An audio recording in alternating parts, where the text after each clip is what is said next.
राधे राधे दगड़ियों, स्वागत है आप सभी का मेरे मिनी व्लॉग में। व्लॉग की शुरुआत हो रही है जी मेरे प्यारे से सुंदर से मायके नई टिहरी से। और अभी मैं व्लॉग कर रही हूँ अपना स्टार्ट किचन से। टाइम जो है वो हो चुके हैं 10:30। घर का कुछ भी काम नहीं हुआ है और अभी हमारा नईनी धोनी भी नहीं हुई है, लेकिन फिर भी मतलब क्या बोलता है, पहले ना मेरे भाई ने बोला था कि आज ना मेरे लिए नूडल्स बनाना, तो मैंने कहा चलिए जी बना ही देते हैं नूडल्स। बात की जाए मौसम की, तो मौसम आजकल अस्त व्यस्त हो रखा है, समझ में नहीं आ रहा इस मौसम को हो क्या रहा है। ना तो बारिश ही दे रहा है ना धूप ही दे रहा है, बस ऐसी सड़ा सा मौसम हो रखा है। ऐसे मौसम के उसमें ना मतलब गर्मी बहुत ज़्यादा लग रही है, मतलब उमस उमस सी हो रही है ना। और पानी की भी प्रॉब्लम होने लगी है, पता नहीं क्या साला मेरी किस्मत ऐसी है, जहाँ भी जाती हूँ ना वहाँ पानी बंद हो जाता है। तो भाई ने बोला था नूडल्स बनाना, मैंने नूडल्स तो बना दिए, पर वो नूडल्स कम जवे ज़्यादा लग रहे थे, वो इसलिए क्योंकि वो थे बारीक वाले नूडल्स। तो चलिए जी नूडल्स हमने खा लिए। तो उसके बाद मैंने सोचा जब खा लिया तो हम नहा भी जाते हैं। उसके बाद मैं नहा गई थी, फिर पता नहीं नहाने के बाद मुझे अचानक से लग जाती है प्यास। मैं बैठ जाती हूँ जी पानी पीने के लिए। यहाँ पीछे मेरा बेटा जो आराम से खेल रहा था, भाई भी लेटा था, और पता नहीं इतनी प्यास लगी हुई थी, बोतल में पानी तो था नहीं पर फिर भी।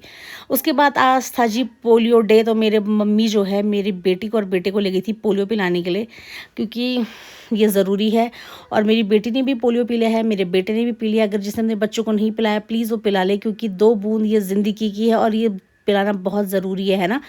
तो फिर आप लोगों के आसपास जहाँ भी जिस भी केंद्र में मतलब आंगनबाड़ी के थ्रू है ना, मतलब ये जो है अभी मतलब जो स्कीमें चल रही है ये पोलियो वाली, अगर आपके आसपास कहीं हॉस्पिटल्स हैं या आंगनबाड़ी वगैरह मतलब है तो वहाँ पे आप पता कीजिए और वहाँ पे अपने बच्चों को पोलियो ज़रूर पिलाएं। मेरी बेटी ने तो बड़े इंटरेस्ट से पोलियो पी, मेरी बेटी का फर्स्ट पोलियो था है ना, और बेटे ने भी पी ली थी। बेटी तो चलो खुश थी, लेकिन बात की जाए बेटे की तो मेरा बेटा इतना रोते हुए आया ना सीढ़ियों से। पोलियो पीने के लिए नहीं रोया, वो जो उसके हाथ में नेल पेंट लगी ना उससे देखिए वो पता नहीं क्यों रोया, मतलब जो मार्कर लगा नेल पेंट, तो उसे लगा कि नेल पेंट लगा दी, तो वो ना अपनी नानी से भी नाराज़ हो रखा था और गुस्से में जा रहा था आगे आके। भाई ने उसे डराया कि बंदर आ गया, इसलिए वो थोड़ा रुक गया था, लेकिन फिर भी वो बहुत गुस्से में जा रहा था कि मेरे हाथों में नील पेंट लगा दी। और घर आके उसने सबसे पहले ना अपने हाथ धुले साबुन से कि मेरे हाथों में नील पेंट लगा।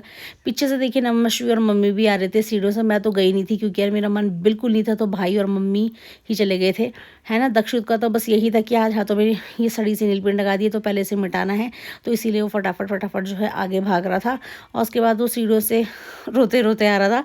मैंने जैसे उसकी रोने की आवाज़ सुनी मैं तो बाहर भाग के आ गई थी। मेरे को पता था कि मेरा बेटा रो रहा होगा, वो देखिए कैसे रोते हुए जा रहा है। और घर आके जब मैंने पूछा तू रो क्यों रहा है, मेरे को लगा कि मार वगैरह खा ली होगी, तो बताया मम्मा मेरे को किसी ने मारा नहीं, बस ये जो मेरे हाथ में नील पेंट लगाई ना ये बहुत गंदी है, आप इसे बस मिठा दो फटाफट से, इसलिए मैं रो रहा हूँ कि मेरे को लगा। मैंने कहा चलो ठीक है ना। और नमश्वी तो बड़े आराम से खुश होकर जो है आ रही थी, क्योंकि वो इतने टाइम बाद तो बाहर निकलती है। उम्मीद करती हूँ आपको मेरा व्लॉग पसंद आया होगा। Thanks for watching, bye bye.